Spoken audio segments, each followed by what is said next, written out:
All right, good morning, everyone, and welcome to Reading Skills. Morning, Doctor. Ways to improve reading comprehension.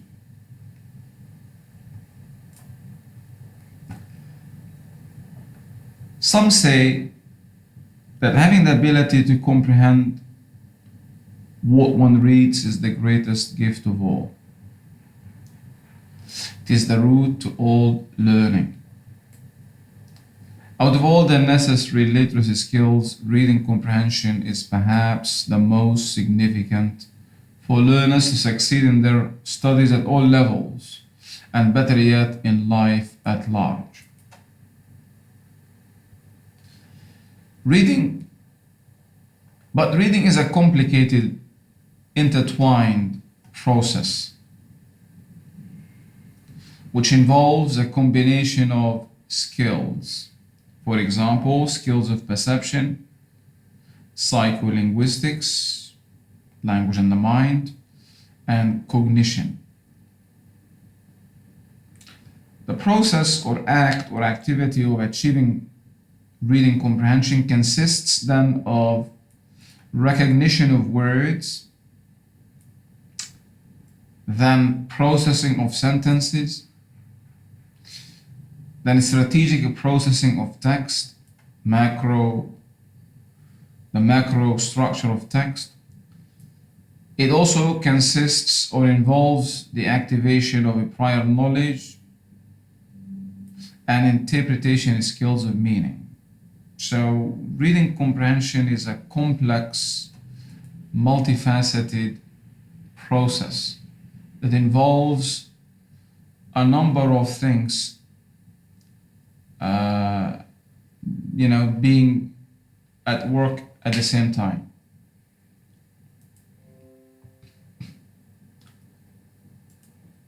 The purpose of reading. A key point.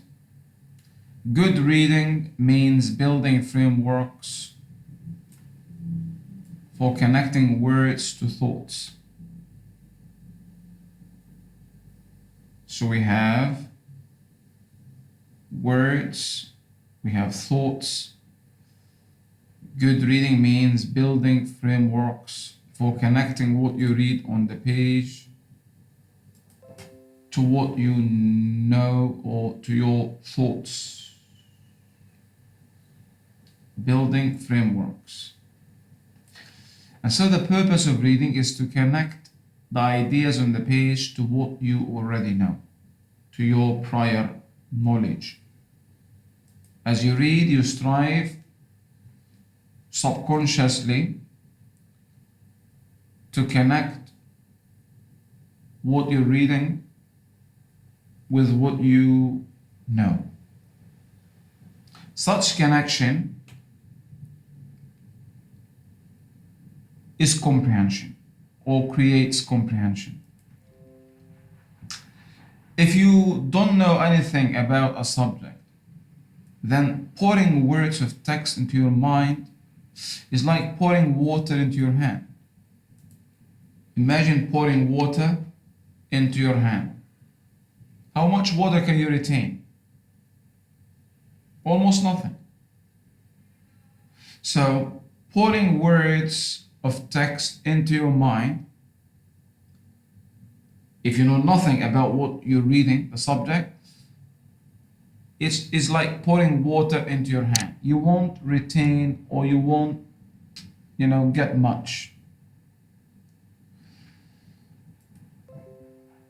You don't retain much. For example, try reading these numbers. Try reading these numbers one by one.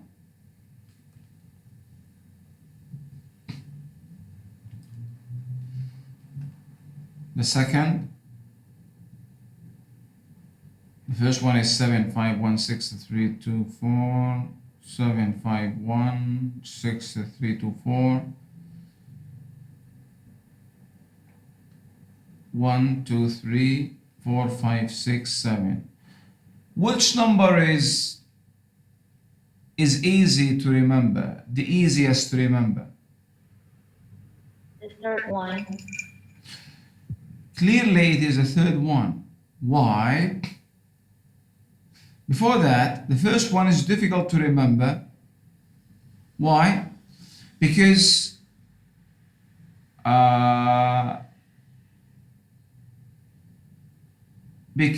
there is no structure, because there is no prior knowledge. There is no structure and there is no prior knowledge. The second one is easier than the first because of the presence of a structure, some kind of structure, because of a chunking. 751 as a chunk, as a group, 6324 another group. So there is some form of a structure which is absent in the case of the first number. The third one, in addition to structure, having a chunks, there is also the advantage of a prior knowledge. You know that 1 is followed by 2, that 3 comes after 2, that 4 comes after 3, that 5 comes after 4, and so on and so forth. 1, 2, 3, 4, 1, 2, 3, 4, 5, 6, 7. So what's the point I'm trying to make here? The point I'm trying to make here is that when you read something and you know something about it, you have some knowledge of it beforehand, this will facilitate comprehension, and will facilitate the connections that you make between what you're reading and what you already know. So you have a framework then. You have a framework.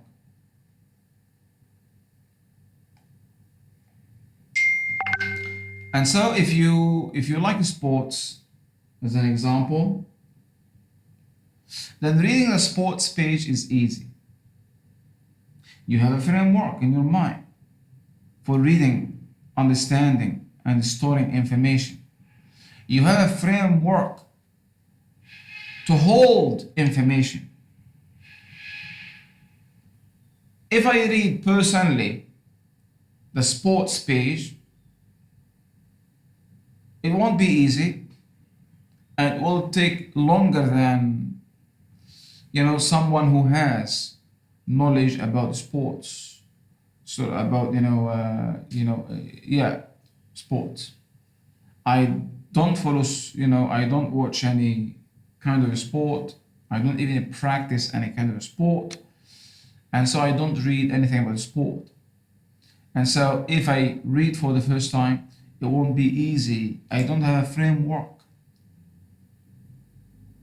where ideas can be trapped, where ideas can be held. Pouring water into your hand, pouring words of text into your mind. And so you need to broaden your knowledge. This will be the first point I am going to discuss as a way to improve your reading comprehension, is to develop broad knowledge, to take an interest in world news, in every kind of subject. Some interest. You don't want to be a specialist in every subject. You cannot. You specialize in one area, but you need to know something about everything. You need to know everything about one thing and something about everything. Are you following? You specialize, for example, in communication, journalism, psychology, sociology, medicine. You need to know everything about something. That's your specialty. That's your specialism. That's your major. area of study. You need to know everything. If you decide to take English as a major, then you need to know everything about English, about linguistics. A big challenge, I know, but and you need to know something about everything. Something about everything. So broadening your knowledge to have more frameworks, and so to have better comprehension. Of course, this is a lifetime job. You cannot do it overnight. So the point is to read, to read, to read. We're going to emphasize this at the end of the class. We've started the course by emphasizing reading as the best way to improve your reading comprehension. We've started this class by stressing the importance of taking reading as a way of life and broadening your knowledge to improving your comprehension. And we're going to end our class by emphasizing the importance of reading extensively, the importance of developing a love of reading, the importance of taking reading as a way of life as the best way to improve comprehension. There is no way to be a competent, proficient reader without reading, without taking reading a way of life. Good readers are those who read, who love to read, and who read extensively. We're going to come to this point at the end of the presentation, so let me go on. But I have shown you what I mean by frameworks, the metaphor, pouring water into your hand, pouring words of text into your hand. If you have something about what you're reading, you will make connections. Such connections aid comprehension or make comprehension. Improving comprehension requires motivation.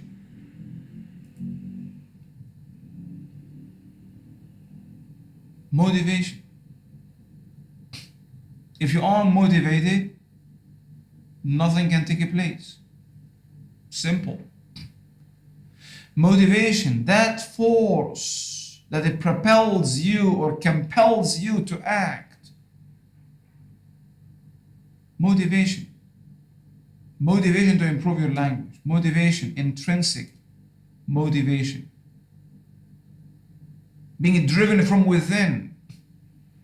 Feeling the pleasure of language learning, the pleasure of reading. Making the act of reading itself rewarding. Making the act of learning language itself rewarding. Intrinsic motivation as opposed to extrinsic motivation. Like, if you study hard, you get a full mark.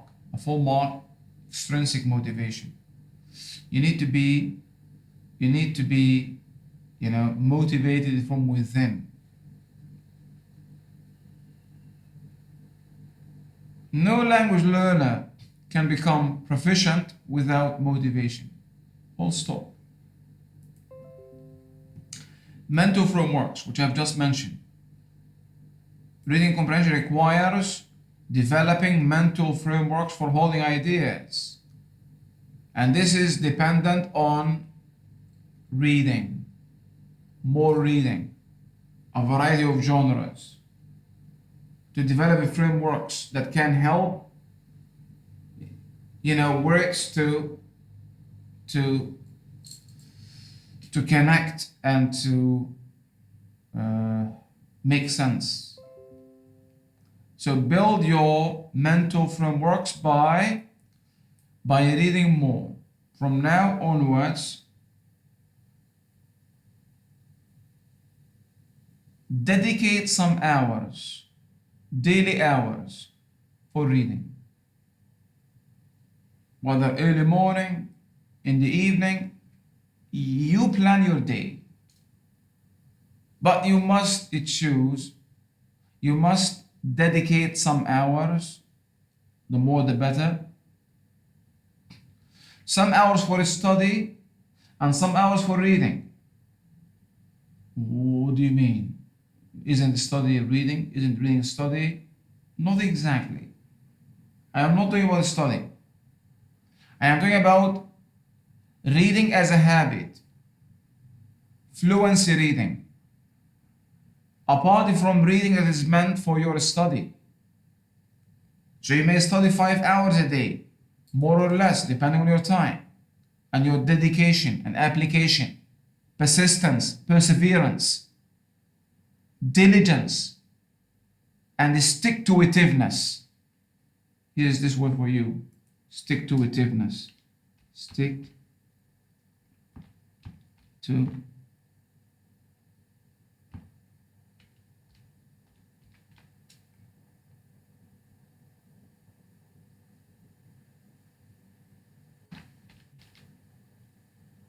something like that. Stick-to-itiveness.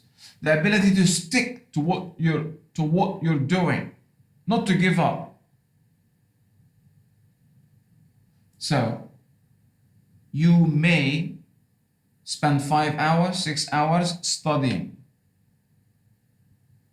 But apart from these, I am talking about hours spent for reading. Reading as a way of life, reading as a habit.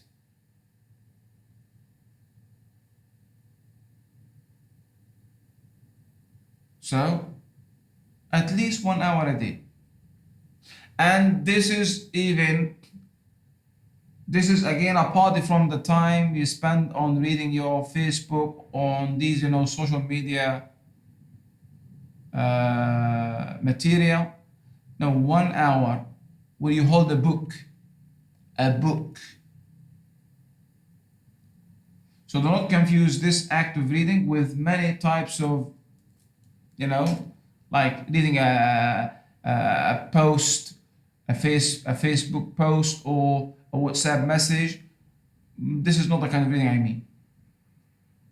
Dedicating 1 or 2 hours for reading.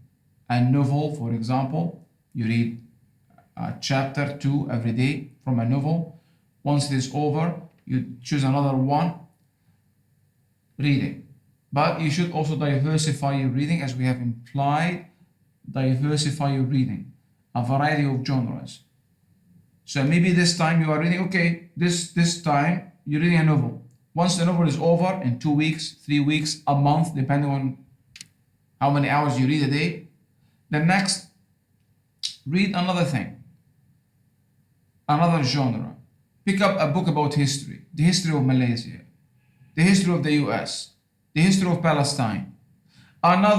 So diversify your reading, your genres. 1 or 2 or 3 hours every day for reading, apart from your study. You plan your day, 24 hours you plan for it, depending on your other responsibilities that you may have. Maybe most of you do not have other responsibilities. Maybe you have your parents to provide for you. So this is an opportunity, don't waste it. Build your future now. Build your future now. But having mentioned this point, I cannot overlook something important to your life, future, and the afterlife. Not this life, but the afterlife. Here I am talking about especially non-Muslims. Please, non-Muslims, read about Islam. Take a copy of the Quran, or just read about it, or listen to stories of converts, of people who were not born Muslims but who converted or become Muslims later on. Such people, such converts, are a fact of life. Every day, every single day, there are people who convert, who change their traditional beliefs to Islam, because Islam is the religion prescribed by the Creator, the one Creator, to all human beings. And Islam was not born 1,500 years ago, as you may think. Islam was not founded by Muhammad, peace be upon him. Muhammad was the culmination, was the last prophet and messenger sent to humanity, preaching the same message that Adam preached, that Moses preached, that Jesus preached, and all prophets and messengers, may Allah be, Allah's blessings be upon them all. They all communicated the same message: worship none but God, whose proper name is Allah. So, because ultimate success, the afterlife, and even happiness in this life depend on this. I cannot really go on because this is not, but I hope throughout my classes I have made some hints, at least to some of you, to explore this, because this is, as I said, Islam is not meant for Malays only or for Arabs only. Islam, which means submitting oneself to the Lord, Islam is meant for every human being, beginning from Adam, the first man, until the last man. There is only one God for this world. There is only one humanity, and there is only one message: worship none but God, not other gods that have been created under the influence of Satan. So Satan is meant to make people go to hell. God wants people to go to heaven. But God has given us minds, reasoning, the faculty to think, and given us guidance. The last guidance is the Quran. The previous messengers of God preach the same message. The central message of all the messengers of God: worship none but God. The one God, the only God, the one who brings down the rain, the one who has created you, the one who is going to take your soul or spirit, the one who is going to resurrect you. There's only one God. The way of life might have been slightly different from a prophet to another. For example, the way of life for the current Muslims, 5 times a day to pray. The way of life, prayer was at the time of Moses 50 times. Both pray, but different, but the core message is the same. So maybe if you're interested, and you should be interested, because the result of this will appear in your life and also the afterlife.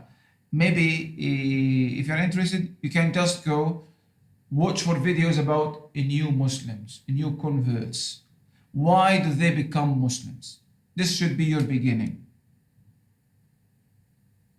This should be your beginning. You are not excused because you have the power to reason things out. Do not follow blindly what your parents have brought to you. Put it aside and read. By the way, linking what I have said, again, it all goes back to the act of reading. And by the way, the first word in the Quran is read. Read. Read. I didn't get that. Could you try again? So reading comprehension requires motivation, requires mental framework for ideas, requires concentration, of course. If you read inattentively, you cannot get much, and requires good study techniques. Now, motivation, mental frameworks, concentration, these are not in my hand. These are in your hand. If you are not motivated, if you don't see the value for reading, then what can I do? maybe I can talk to you in another, kind of a class about the value of reading. Though I have just mentioned some of the value. You have been created to read. You have been created to know. To know. You have been created to know. To read and so know the right God and worship Him. Isn't this motivating enough for you to read? But I cannot do more than that. So motivation, concentration, and building frameworks which are dependent on reading, broadening your knowledge, these are in your hands. The one thing in my hand and that I can help you in is developing good study techniques, developing certain strategies, being aware of the strategies that can help you improve your reading comprehension. And this is what the course has been about. And this is what I'm going to summarize in this lesson. So this leads us to the ways for reading comprehension, the strategies, or call them ways, call them suggestions, call them tips, call them strategies, the same. So these are 15 I have based on my understanding, based on my analysis and synthesis.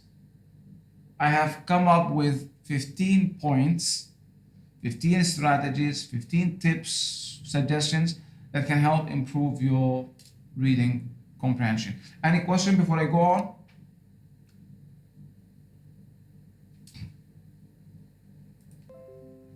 Okay, so let's quickly go through these 15 reading tips.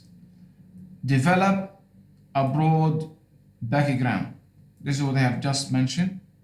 Know the structure of paragraphs. Read purposefully. Anticipate and predict. Look for the method of organization. Create motivation and interest. Pay attention to supporting cues. Pay attention to linguistic markers of cohesion. Highlight, summarize, and review. Build a good vocabulary. Build your collocations. Go through the 3 levels of comprehension. Determine the author's purpose, tone, point of view, and audience. Use a systematic reading technique like, for example, SQR3. Use marginalia to converse with the author. Monitor effectiveness. These are in a shot. Let's go through them one by one quickly. So the first one is to develop a broad background. World knowledge.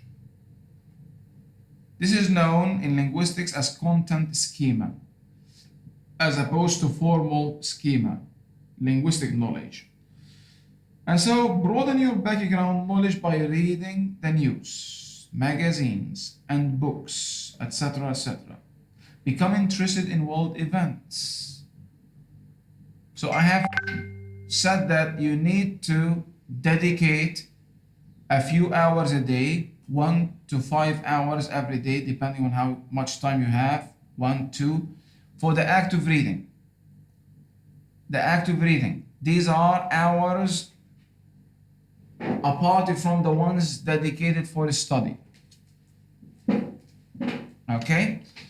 So this is the first tip, to broaden your world knowledge. This will help in building your frameworks that will help, retain and activate information. Tip number 2, know the structure of paragraphs. Of course, we have talked about all these. I'm just, summarizing what we have talked about. We know the structure of paragraphs now. We know, for example, that a paragraph has a beginning, middle, and end. We know that the first sentence is usually the topic sentence, but that the topic sentence can be, the main idea sentence can be also somewhere else in the paragraph. It can be in the middle, it can be at the end, and that the main idea can be stated and can be implied. So you already know that. You should know that by now. So be familiar with the structure of paragraphs. This is part of your linguistic knowledge or formal schema as opposed to content schema. In other words, there are two things that can help understand or comprehend: content schema and formal schema. So comprehension is the result of content schema and linguistic schema. The interaction between content schema and linguistic. Content schema is knowledge, world knowledge, your prior knowledge. Linguistic schema is your knowledge of language, grammar, your knowledge of grammar, your knowledge of discourse, your knowledge of how words are grouped together to make sentences, and how sentences are grouped together to make, larger utterances, larger pieces of discourse. So this is your organizational knowledge. How to organize different bits and pieces to make a sentence, and these sentences, how to organize them to make a paragraph, an essay. Organizational knowledge, pragmatic knowledge, psychomotor skills, pronunciation. So the different types of knowledge you need to understand. Your classes, writing skills, grammar, listening skills, so your linguistic knowledge. Of course, the more linguistic knowledge you have, and the more content knowledge you have, world knowledge, the better comprehension.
Three, read purposefully. To read effectively, you should read purposefully from the start. What does this mean? The key to reading purposefully is knowing something about the material.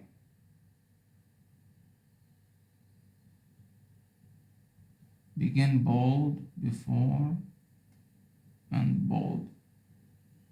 You start actually reading. I'm not sure what this means. Though this is my own,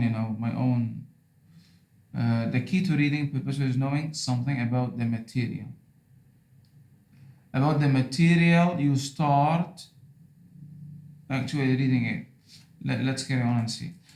Browse for information.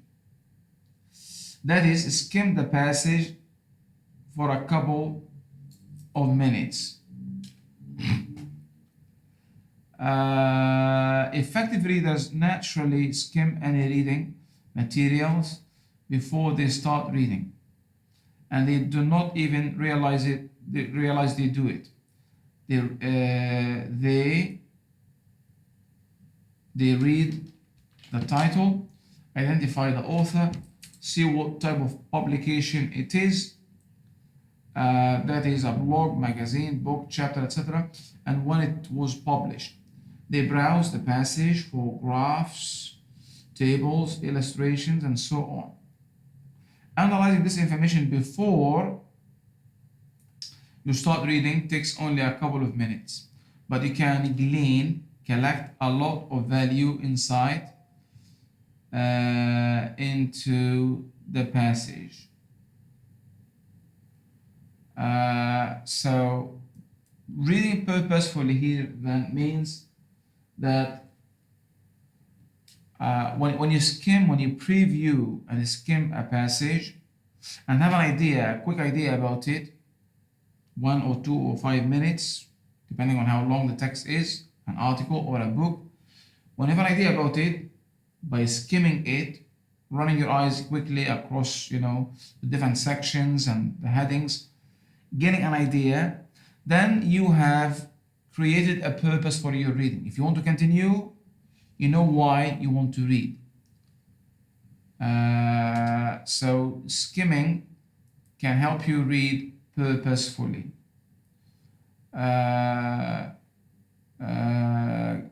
Another point is to anticipate and predict. Really smart readers try to anticipate the author and predict future ideas and the questions. Maybe there should be further ideas. If you're right, this reinforces your understanding. If you're wrong, you make adjustments quicker.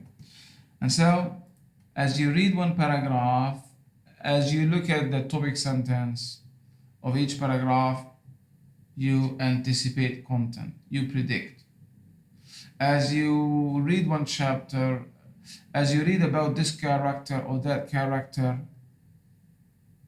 this one, you try to anticipate what's the character, what's the hero, the heroine is going to make, whether the hero is going to marry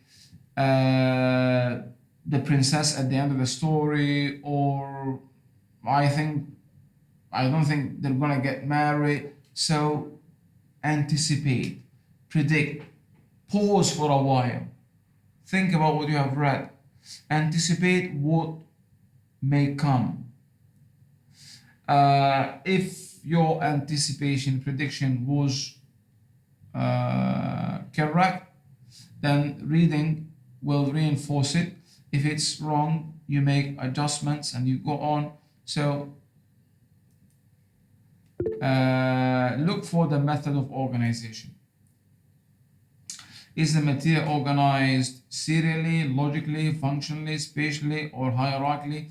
Look for the method of organization. Try to determine what method the author is using to organize and present his or her information.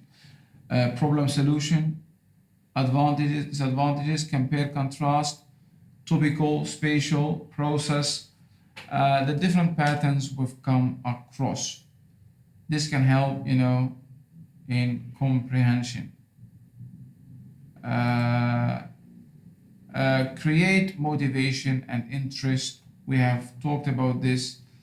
Preview material, previewing, skimming, previewing, ask questions, discuss ideas with classmates. The stronger your interest, the greater your comprehension. Create motivation in the text.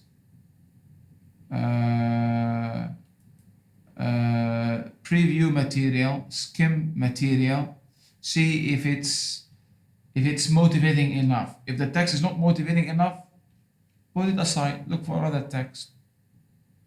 There are many texts, many books, many stories, many novels. So preview the material quickly, skim it, find a purpose. Pay attention to supporting cues. Study pictures, graphs, and headings as part of skimming. Read the first and last paragraph in a chapter, or the first sentence in each section. Look for supporting cues. Look for the topic sentences. Look for key or topical words. Look for discourse markers. key words, topical words, highlighted words, underlined words, bold words, topic sentences. These highlight them. These are supporting cues. These are significant areas for meaning. Pay attention to linguistic markers of cohesion. Last class, the previous class. Linguistic markers of cohesion. The transition words. The discourse markers. The topic sentences again. But the topic sentences are not part of linguistic markers. But they are part. Topic sentences, we said, are there to help create coherence. Topic sentences, methods of organization, cohesive devices, and the thesis statement. These can help achieve coherence, logic, unity.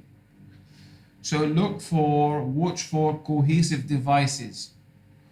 Watch for discourse or linguistic markers of cohesion. We talked about these cohesive devices, conjunctions, transitions, elliptic material. I am drawing on the previous class. References. So these things that can create, connections in the text. Look for them. Recognize the macro structure of a passage. The features that are used to create coherence. Macro structure. The topic sentences. The thesis statement. The method of organization. All these can help achieve macro structure. Unity of structure. Unity of structure. And look for the micro-mechanics used in reading texts. The micro-mechanics, the cohesive devices. Cohesive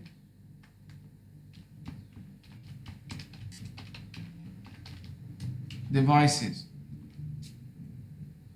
Macro structure of a passage. These are, as I said, things like topic sentences, thesis statement,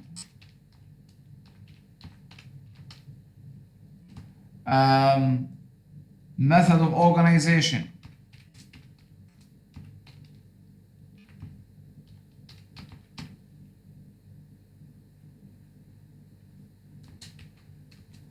which help achieve coherence, which help create coherence in the text, which help make the text coherent,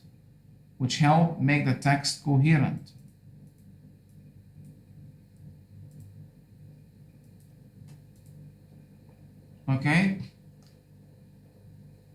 The previous class, important. What makes a text coherent? We said 4 things. If you are a writer, you need to include them. If you are a reader, you need to look for them. Topic sentences. Whether they are stated or implied, you need to figure out the topic sentence. Whether they are at the beginning or in the middle or at the end or split. We talked in detail about this. Please consult these classes again.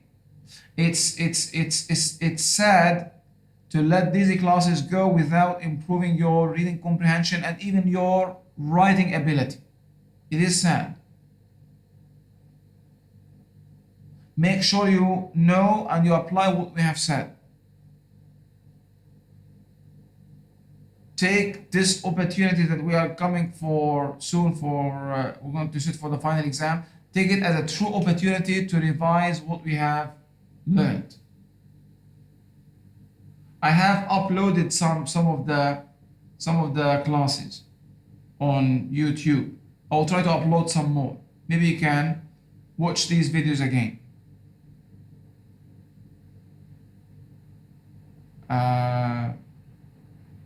So do not let any of these classes go without being fully aware of what the class is about. The topic sentence in detail we spoke about.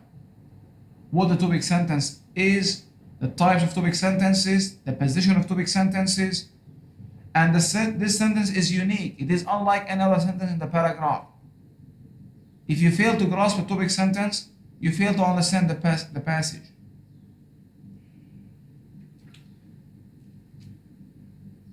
So the topic sentences, if it's more than one paragraph, the method of organization, pattern of organization, along with the thesis statement. Thesis. When you write more than one paragraph, when you want to write an essay, you need a thesis statement. One sentence, we call it thesis. This sentence is usually the last sentence in the introductory paragraph. This sentence is the backbone of the whole passage. It summarizes the main points of the whole passage. So this sentence has to be highlighted. Usually the last sentence in the first paragraph in an essay. This is the thesis. You will know more about this in a writing class, especially a writing class that goes beyond the level of the paragraph, essay writing. And so these macro structure features, along with the micro mechanics, the cohesive devices, in other words, the linguistic markers of cohesion, the transitions, conjunctions, the things we have spoken about, these can help you create cohesion and so coherence. So pay attention to linguistic markers of cohesion.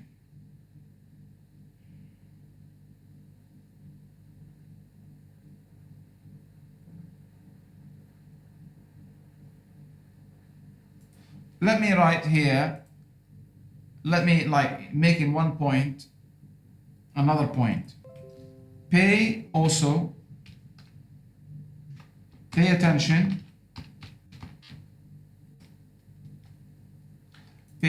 to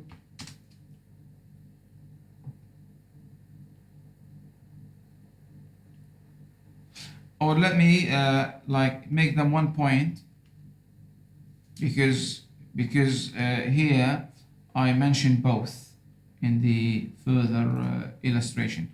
Pay attention to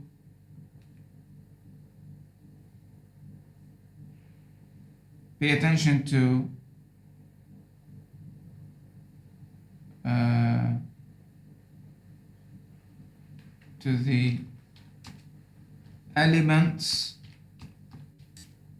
of coherence.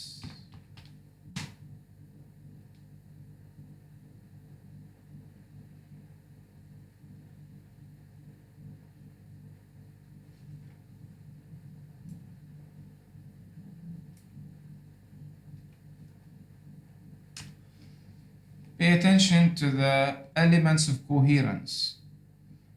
So these are 4. I repeat them again. These are 4 topic sentences, thesis statement if it's more than one paragraph, pattern of organization, which of 11 we have taken, spatial, narrative, descriptive, problem solution, etc., and cohesion, cohesive devices. These elements make the text coherent, logical, unified, meaningful. So look for them. The macro and micro features of a text. The macro and micro features of a text. Are you following?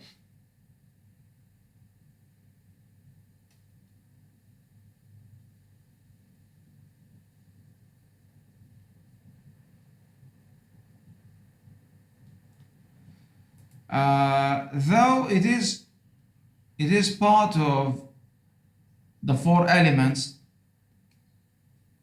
of coherence. Let me specify it again here because it's really also important, though it is part of this, but let me specify it again. Pay attention to linguistic markers of cohesion.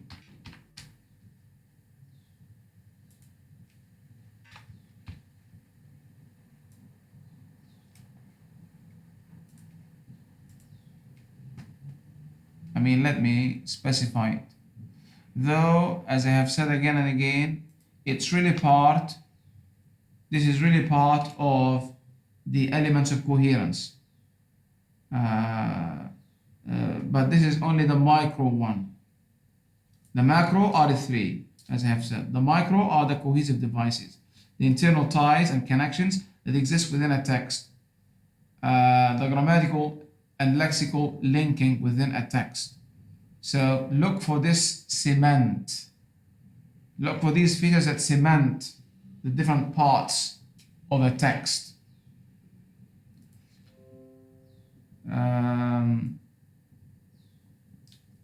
Okay, so they're going to be now 16. Copy. Let me go at the beginning.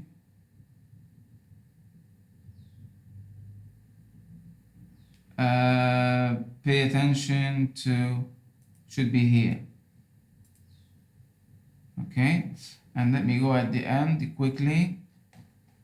The end, and also add it here. Pay attention to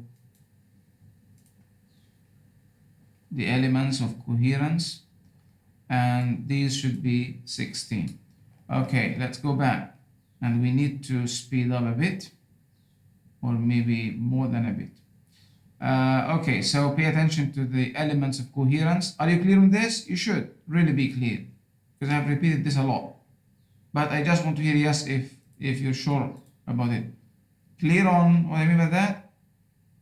Yes. Yes. And cohesive devices.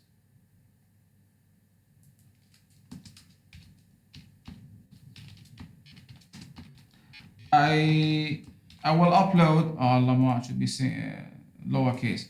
I will upload this presentation, cohesive devices, tomorrow on my Guru. Okay, move on. Highlight, summarize, and review. Just reading a book once is not enough. To develop a deeper understanding, you have to highlight, summarize, and review important ideas. Okay, move on. Build a good vocabulary. Build your collocations. We haven't talked explicitly about collocations in this course, but I will when we take reading for specific purposes in semester 5. Collocations, because it's extremely important to develop your collocations, to build your collocations, building collocations, collocation buildings. Rather than memorizing words in isolation, you need to memorize words as chunks, as units of meaning, as part of a larger unit, whether lexical or functional. Functional chunk, for example, once upon a time. Lexical chunk, for example, drive carelessly, I love you, a tall man, etc., etc. So collocations are word combinations, word partners. So do not just learn a word in isolation. When you come across a word, learn it as part of a longer utterance, a word before or a word after. This is known as collocation. Some examples of collocations, further examples, adjective and noun. For example, a lovely home, an intelligent professor, a safe area, a proud parent, a dreadful incident. So do not just learn the word dreadful alone or the word incident alone. Make it a tasteless meal. Don't just learn tasteless alone. Link it with another word to make your speech more and communication more fluent, more accurate, more appropriate, and to also to make it native like or sound like a native speaker by choosing the right word. More about this, as I said, will be in a course. It will be the discussion of a week in reading for specific purposes if I teach you this course. But you can, from now onwards, pay attention to collocations. When you learn a word, do not learn it as a single item. Learn it as part of a larger item, a unit of meaning. So build your lexical resource, build your collocational resource. For most educated people, this is a lifetime project, of course. The best way to improve your vocabulary is to use a dictionary regularly to improve your knowledge of morphemes, morphemic structure. Go back to these roots we've come across in Unit 2. The affixes also have come across in Unit or Chapter 2. You might carry around a pocket dictionary and use it to look up new words after you try to guess the meaning, morphemically and contextually. Mark words you don't know and look them up. Concentrate on roots, prefixes, and endings. Let's move on. Determine the author's purpose. Or before that, go through the 3 levels of comprehension: literal, inferential, and critical.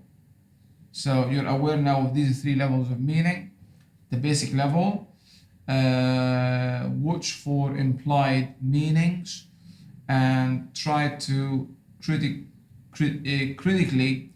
read also the text to evaluate its value by applying by drawing on the framework for argument analysis.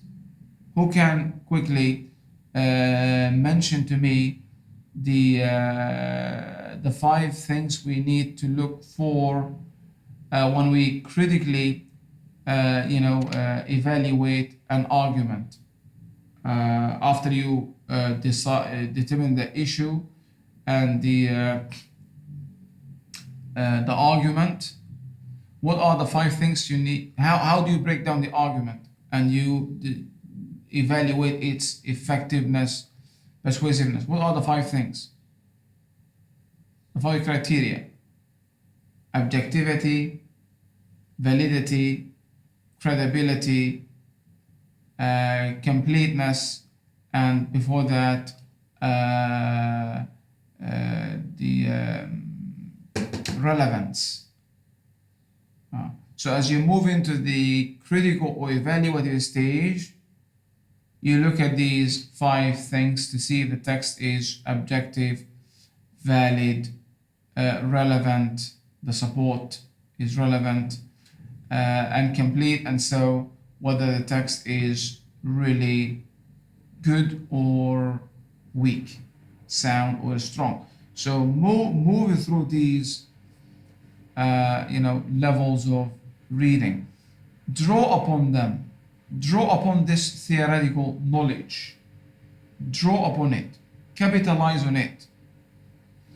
Apply it. Practice it. Determine the author's purpose, tone, point of view, and audience. So as you read, remember to look for the purpose. What's the purpose? To entertain, to persuade, to what's the other purpose? Common purpose? To persuade, to entertain, to... No one can remember? To inform. To inform. Determine the purpose. The tone. Do not forget the tone.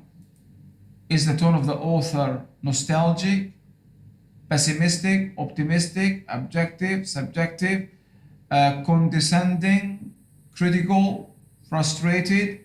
There are about 200 tones. So decide on the tone, which is usually conveyed through the choice of words, diction, and even some syntax. The point of view, negative, positive, the treatment of the author. Is he being positive about the subject, negative, favorable, unfavorable? And who is the audience?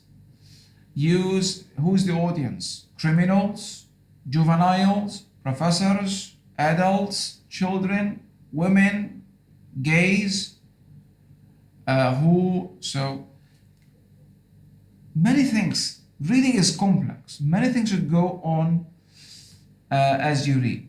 So this knowledge should inform your act of reading.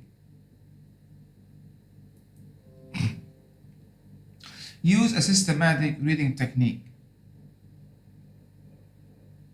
A systematic reading technique. Like, this is just an example, the SQ3R. The SQ3R is described here. For example, the first S is to survey the text by previewing it, by skimming it. The second, and then Q is to question, to ask questions, raise questions. What, where, how, when, and then the three R's. The first R is to read. Now, read each section carefully after having surveyed, skimmed, previewed, and questioned, and then recite aloud the second R, three R's. The SQ, S, survey, Q, question. The three R, the first R is to read, and then to recite aloud in your own words the answer to each question that you have raised at the beginning. Make notes on your answer in your own words, and then review your answers. So this is just a technique that you can apply systematically before reading, while reading, after reading. So the thing is to follow a pattern, to follow a method. You can, if this method, if you find interesting, you can learn more about it. You can watch some more YouTube videos about this method, the SQR method, and then apply it systematically. The thing is to read systematically, to know what you're doing. You can, as I said, learn more about it by watching some videos about it or reading about it. Use marginalia to converse with the author. Make use of the margins in the text. Do not be afraid of writing. Do not. The text is sacred, but writing, scribbling down, does not, affect the sacredness or the sanctity of the text. Make use of the margins. Converse. Francis Bacon once remarked, some books are to be tasted, only to be tasted, tasted. Some others to be swallowed, and some few to be chewed and digested.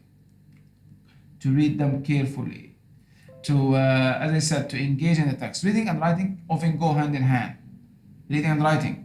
Reading is not a passive skill, but rather an active one. It is an activity. So as you read, you write. As you read, you write. One of the ways we can chew and digest what we're reading is to comment on something someone else has written.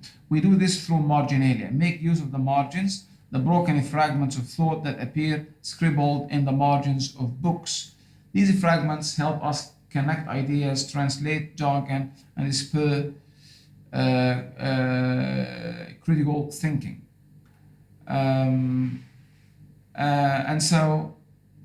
Write, make use of the margins, converse with the text. Even you may want to contact the author. Call him, inquire, ask, make a comment. Monitor effectiveness. So monitor your attention. Monitor your concentration, monitor your effectiveness. Then quickly recognize if you've missed an idea and back up to reread it. Okay, so these are the 16 points that I would like you to, remember and apply. I have said at the beginning of the presentation that it all goes down to one thing, the act of reading itself. And so, extensive reading a lot, can also help improve your English, not only reading, your proficiency, your communicative competence. But before that, let's go through this slide, which I have accidentally skipped. Extensive reading. What is extensive reading? Extensive reading means reading a lot, several whole books, not just a Facebook post or a WhatsApp message, several whole books. Choosing books that you want to read.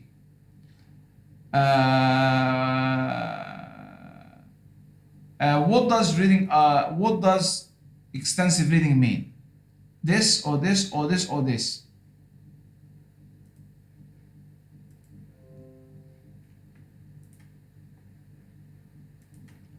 Yes? Saramandra, what does reading extensively mean? Extensive reading. Does it mean not having tests on your reading? Reading as fast as you can? Choosing books that you want to read, or reading a lot? Extensive reading means reading a lot, several whole books. So this is the correct answer, reading a lot. According to research, the best way to improve your reading is by reading extensively.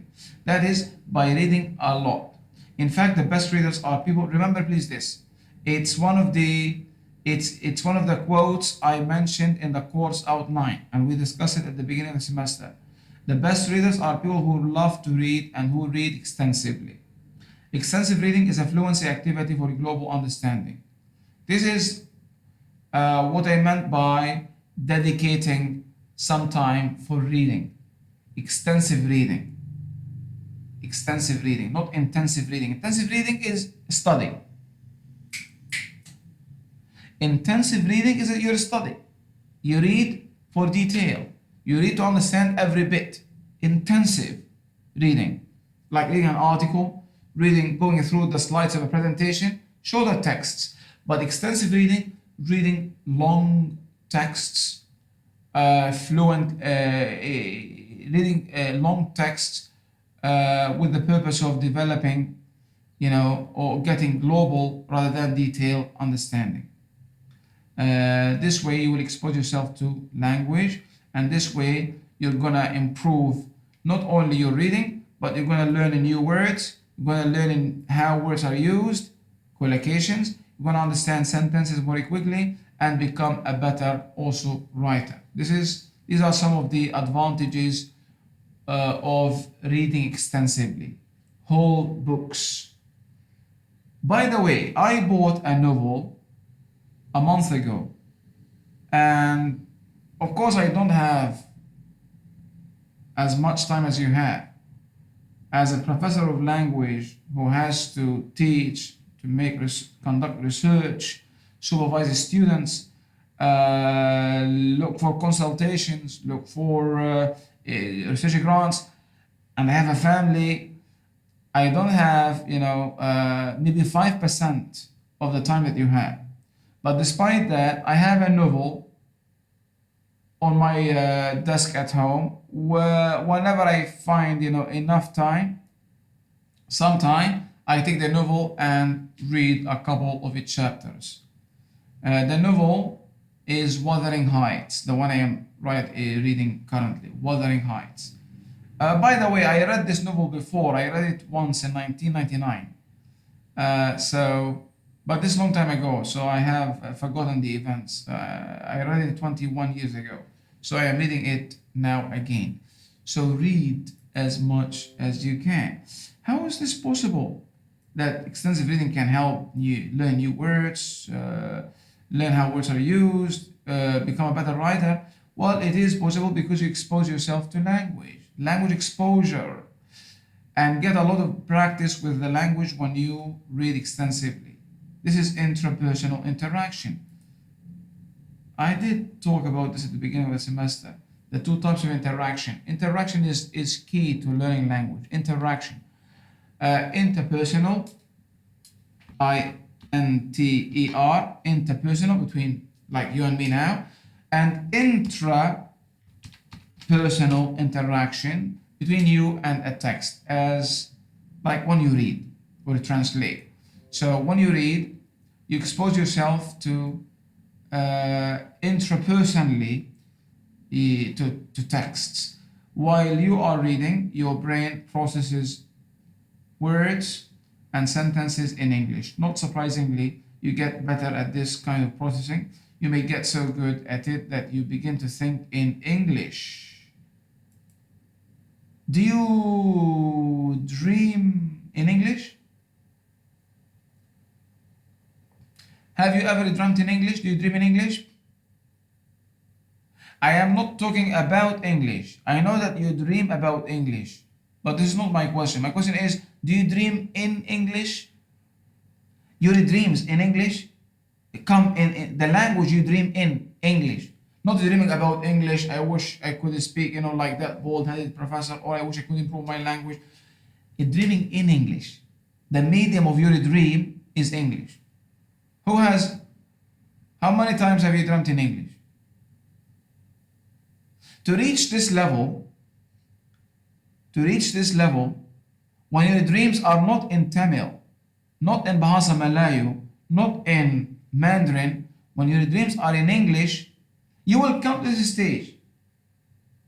The harder you work, the more you expose yourself to English, the more you immerse yourself in English, the more you read in English, then the time will come to dream in English rather than about English. The way you think will become English. Your thought processes, your reflexes will become English.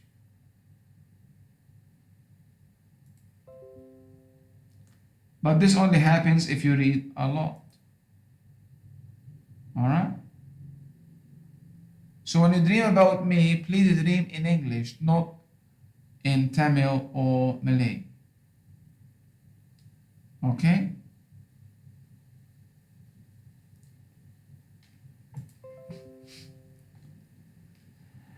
This is a video you're already familiar with, my own video. You can watch it again. It's about the importance of reading and taking reading a way of life. Finally, should you vocalize words? That is, say words aloud as you read, or read silently. As your classmates in their presentation today said, and as research states, though reading aloud can slow down your rate of speed rate, yes, you are advised to read aloud, to vocalize words, because this can help you understand and concentrate on the text better. But I wouldn't say that all the time you should read aloud. Especially if you are reading, if the text is intensive, intensive reading, that is a shorter text where the purpose is detailed understanding, then read aloud. So when you want to study, read aloud, because this is intensive. You're dealing with intensive text. You're reading a chapter in a book. You are reading an article. This is intensive reading. Read aloud. But maybe the 2 hours, the 1 or 2 or 3 hours you want to dedicate to the act of reading to help improve reading fluency and extensive reading, in other words, extensive reading. Then you may want to read silently. When you want to take a novel or a book, so intensive reading, read aloud, vocalize. Extensive reading, maybe you want to read silently because this will speed up your reading. But it depends on you. If you have time and you don't mind, because you want to improve concentration and comprehension, you can read aloud, even you can vocalize even if it's a novel or part of it, or I'm just giving you ideas, insights. Do what you think is better for you. I think we have to stop. It's 12:30.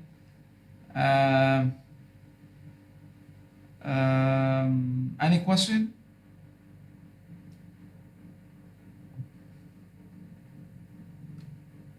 Does anyone would like to say something at the end, or would you prefer to write something and send it to me later on? Tell me I hate you. Tell me it was a good, journey. It was an F journey. I don't know. Your feelings. Does anyone would like to say something? I would like to go first, if you don't mind. You would like to? I would like to go first, like the conclusion. The floor is open. Dr. Aladdin, you have been such a wonderful lecturer and also a friend, I am. because I've never been this comfortable around any lecturers before. I could just speak up my mind without being judged. So thank you so much for everything that you have done, and I will cherish every single moment spent with you for the rest of my life. I love you, Doctor. I deal with my students as a friends actually, and I don't mind even having a cup of coffee one day, whether at my home or in a public coffee house. I similarly cherish the moments I have spent with you, and I was just hoping that this class would be physical rather than virtual. It would be more lively, it would be more interesting. We can even share the cookies you bring to class instead of just I sometimes see you having cookies or a drink and I am poor Dr. Aladdin, just so I value also the time I have spent with you. Thank you, Shamila, for your feelings and for your, noble emotions. Does anyone would like to say something, or Me, Doctor. go ahead? First of all, I would like to say thank you so much for this wholesome, Dr. Aladdin. You've been such a supportive lecturer and also very sporting. And then I really hope that we can, have classes face to face than rather having on Google Meet. Because in Google Meet it's not fun. And then some of us have internet problem connection sometimes. So yeah, I would really prefer to have face-to-face class. And since you said that next time you are going to teach writing skills, so I really pray that I get you as my lecturer. I think there will be most. I'm going to teach two sections, because I have another course for some 5 students. So I'll be teaching 2 groups, and one of my colleagues will be teaching the other group, the other 2 groups. Let's hope for the best. Let's pray for the best, Kate. Can I say something, doctor? Anyone else would like to? May I? May I? Okay, Sharmila, you are the bell. You are the bell of the ball. The bell of the ball. We cannot say no to you. The bell of the ball. Do you know what this expression means? The bell means girl. Ball means party. So like the bell of the ball, the center of the party, the center of something. This is what is meant by the bell of the ball. The synaxure, another difficult word, the synaxure of all eyes. Of all eyes. The synaxure, the focus or center of all eyes, including Thalamandra's eyes. The synaxure of all eyes. Oh, Vanessa may get angry now. Okay, let's not get into this kind of business. I would like to end my class with a positive note. I don't want quarrels now. Not at this class. Not at this I want to say something. Sharmila, before that, she said she wanted to say something, I think.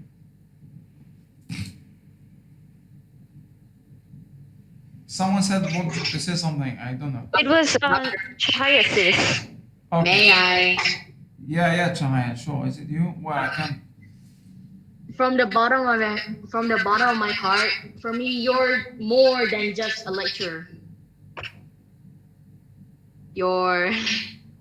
For me, you're like our best friend, our dad, our second dad in this university. Chahaya, You're someone special. don't scare me. I'm not that old. Hey, it doesn't matter. need- Old or young, you're still like our dad. You're still like our best friend. Doesn't matter. It's the bottom of my heart. And for me, you're someone special, a very special foreigner I ever met, I ever known. I still, I'm not that old. Can you smell the perfume? Oh, damn the. Oh, I can smell it all the way from Sangor, doctor. Damn the virtual classroom. You cannot smell this great scent. So lastly, thanks a lot for teaching us for this semester. I hope we can see you again in the next semester and in the future until we finish our diploma. And if we do get the chance to meet again more often than just the diploma session, we can meet during the degree. If for those who are taking the degree, who will be taking the degree in university as well, at UPFI as well. You are Yeah. you are the thing number one I'm going to miss when I leave Malaysia, Wendy. My students. I wish you all the best. Thank you for your feelings. And I wish that these feelings I wish they could be also genuine. I don't know what you say in my back, but I assume you are being honest. Thank you. I share you the same sentiments. And I would like, before I end, it is not just this session, it is the whole class or course. I would like to apologize to anyone in case whether consciously or unconsciously, inadvertently or advertently, I mean with intention or without intent, I would like to apologize to anyone whom I might have hurt, as I said, whether consciously or unconsciously. There is nothing personal here. If I got cross with anyone, the anger must be justified by my concern about you. If I have happened to be mad one day, it's because I am concerned about your you, full stop. Thanks again, and you can always be in touch. you have the WhatsApp media. You can contact me. If I don't respond immediately, you've got to excuse me, but most likely I will respond if I don't forget to whichever you say. All the best. Hopefully you will get a good mark in the final. But regardless of your performance, do not feel downhearted if your performance is not that good. You still can gain insights from the course. You just double your efforts in the future. After all, the exam is not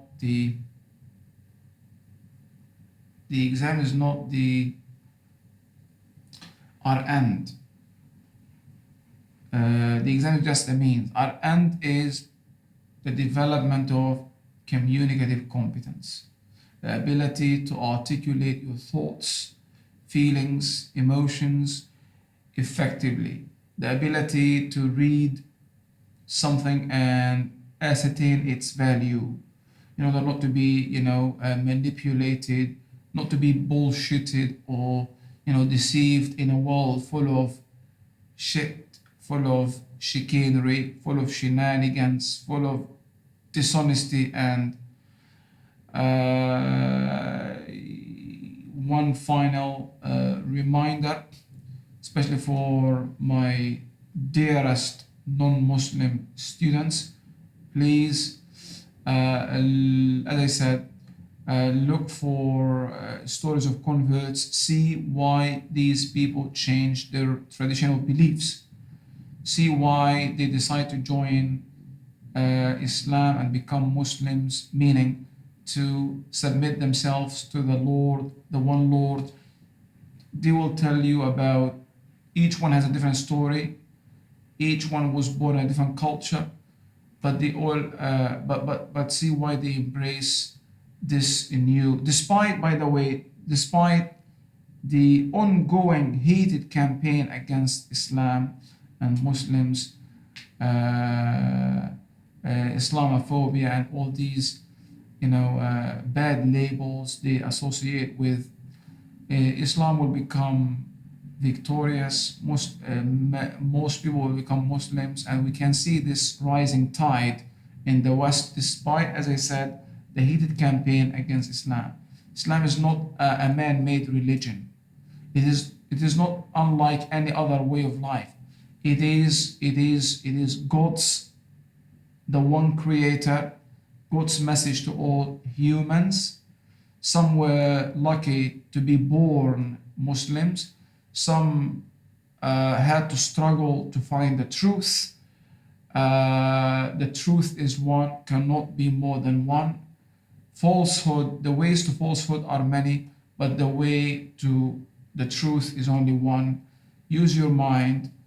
You will have no excuse after you die if you say that I didn't look for the truth, because you had this intellect, and also you have the Quran, this miracle that science has not contradicted in any aspect. It has spoken about many scientific facts more than 1,500 years ago. Read, seek the truth. This life is short, 60, 70 years, 80, and then you die. We bid farewell people, relatives, quite often. Make sure that this only opportunity, this life, you make use of it for your ultimate future, for your eternal life, the hereafter. The hereafter as it prescribed in the true version of religion. All the best. I will pray for you.